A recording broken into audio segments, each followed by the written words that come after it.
had a small taste of what the brand new BMW M3 CS Touring was like back home in the UK a few months ago.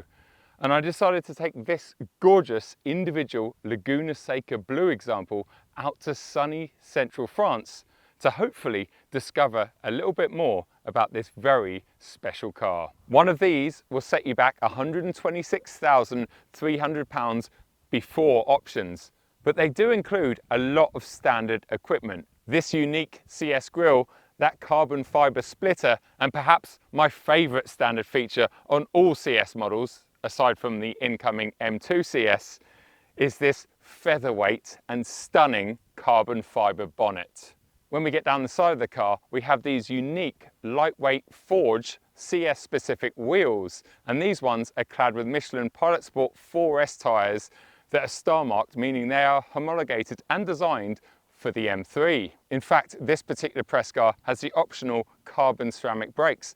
They'll set you back another £9,000. Also, that paint we talked about earlier on, that's going to set you back £4.5 grand, meaning this car has an on-the-road retail price of £140,000. And as you would expect, this also comes with a tweaked and tuned suspension setup. When we get around the back of the car, aside from the obvious and practical 500-litre boot and handy little hatch that I don't have on my M5 Touring, well, the CS also comes with a titanium back box for the exhaust, which sounds better and saves weight.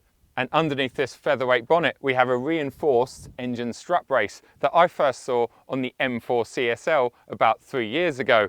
And last but not least, we have the S58, which is a 3-litre inline-6 twin turbo, 550 horsepower and 650 newton-meters of torque. That runs through a familiar but tweaked ZF 8-speed automatic gearbox and is fed to the ground via BMW's M xDrive system. BMW M claim this massively practical package will do the 0 to 62 sprint in just 3.5 seconds.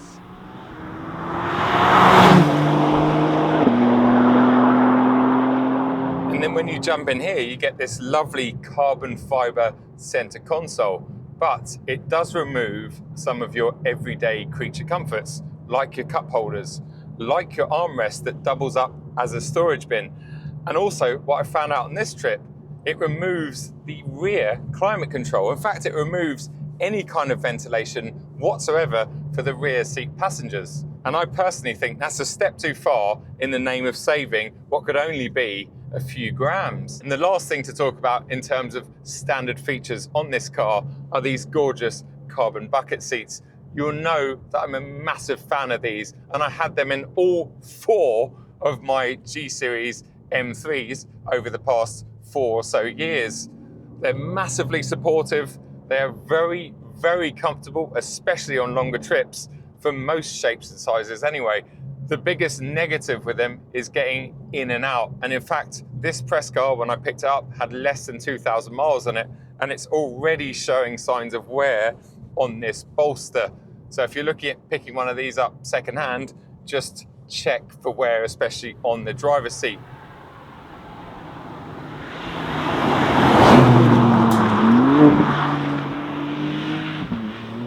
For those of you who have followed me for a while, you'll know that last summer I took my parents away in my British Racing Green M3 Competition Touring, and that was one of the best road trips I've ever been on for so many reasons.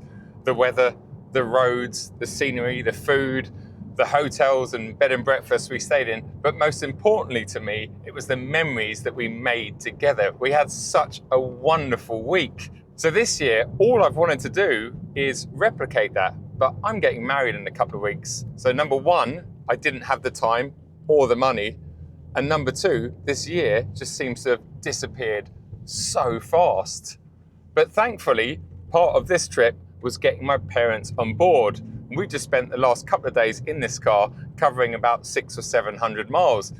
And as far as I can tell, they've loved this car as well. In fact, yesterday we came up this little mini pass. So let's cut to that because I switched the cameras on and I think it's quite amusing.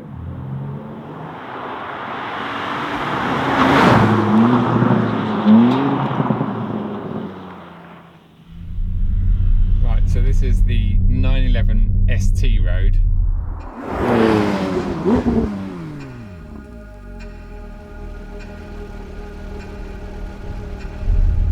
fully laden, both parents, and a boot full of luggage. I'm just going to take a little cruise up here in the M3 CS Touring. Hold on the brakes. You ready, Dad? Just about. Mum? Yeah, I'm ready. Here we go. Preparing launch control active. Here we go.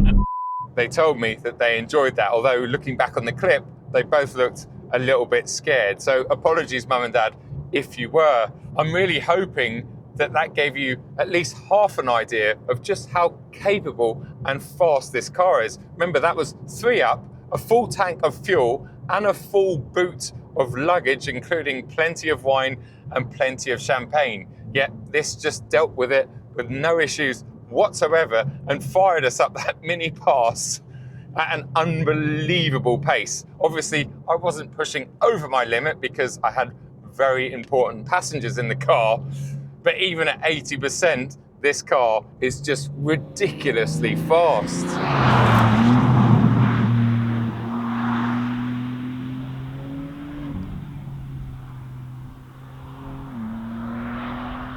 Let's discuss how vital it is to have a well set up Geo on your sports or supercar, or your M3 CS Touring. I don't know what you want to call this, a super wagon. When I picked up my original G80 M3 rear wheel drive at the start of 2021, I remember initially being so impressed by how darty that car felt. That quickly wore off, especially at higher speeds. You see, these G-Series M cars have a very fast steering rack. So when you couple that with a very nervous Geo setup, in my opinion, the car starts to get very dangerous. And in fact, since getting my rear-wheel drive M3, I got the Geo done straight away with all the other ones. So the X-Drive Saloon and then both of my M3 Tourings. And essentially getting the Geo set up at somewhere like my good friends at Swift Performance, well, they dial out that nervousness. To my understanding, BMW let these cars leave the factory with basically no tow-in. So it gives you a car that feels unbelievable. But like I just said, when you pick that pace up, or even when you're on a motorway, especially a French toll route at 85 miles an hour, the car feels like it's never happy going in a straight line. It always feels like it wants to be loaded up. And that to me is just not pleasant. And unfortunately, this press car has a factory setup. And the second I was sitting on the M40 heading into London to pick my parents up, about an hour after picking this car up, I quickly realized that it's got a stock Geo setup, and it's ruined some of the experience of driving this car. Because when you pick that pace up along a road like this, you feel like you can't be that accurate because tiny movements seem to make a big difference in terms of steering angle or directional change with the car itself. And although I've now spent 3 days behind the wheel of it and I'm getting used to it, I know how good this could feel if I took it down to Russ and he dialed in a fast road setup. So if you have a G-Series M2, M3 or M4, go and get the Geo sorted.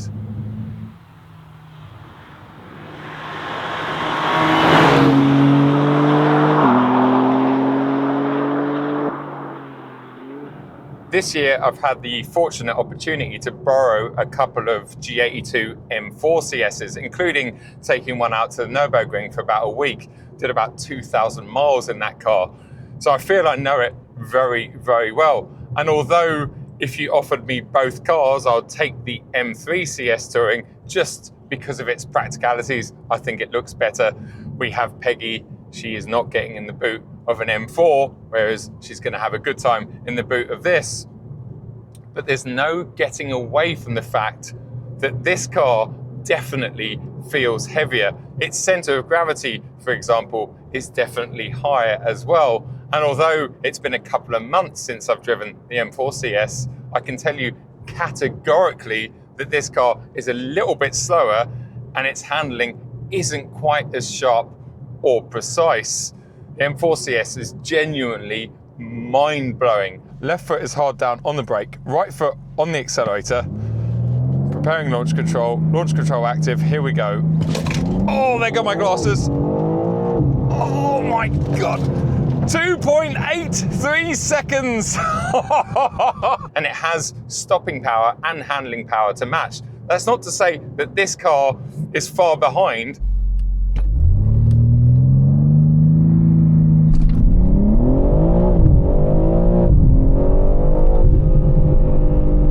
You can feel the extra weight of the Touring. It must be at least 100 kilos more than the M4. But I'm only talking a couple of percent in terms of performance. It's still just silly, really is.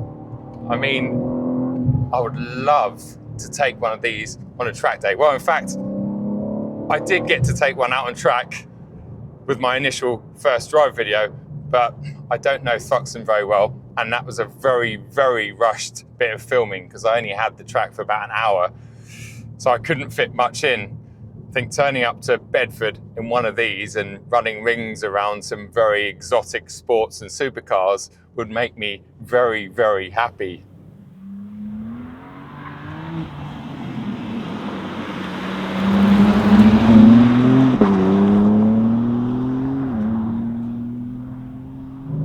I needed less than 5 minutes behind the wheel at the UK press launch to discover this is a very, very special car, and it certainly lives up to its competition sport badging. And spending the last few days with this one out here on beautiful French tarmac, well, that's only strengthened my initial verdict. But BMW have recently facelifted and updated the M3 Competition Touring.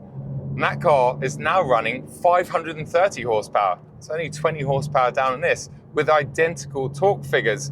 And having recently driven one, I'd be lying if I said that this felt any quicker in a straight line.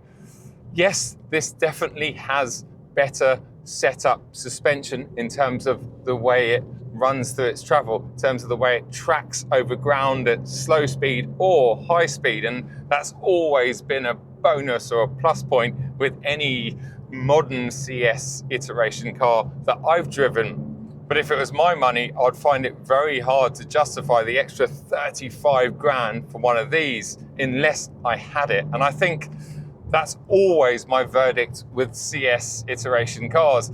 If you've got loads of money and you want the best, this is the best.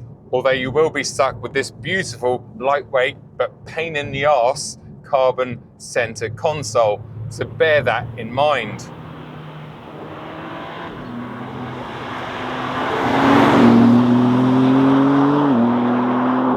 Guys, I hope you enjoyed this video. I know it's a bit more of the same because, well, I've driven this car fairly recently, but I'm sure you don't blame me for taking it out here.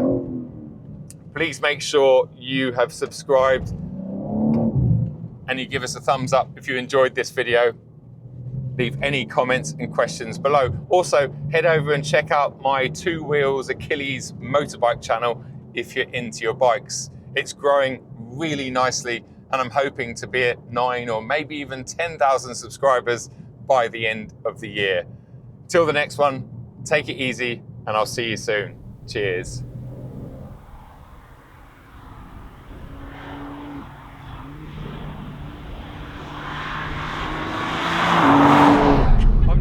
You're normally such a chilled passenger. I know, I was just the way you said, you ready, Dad? You ready, Mum? Well, it just accelerates so hard, doesn't it, off the line? Yeah.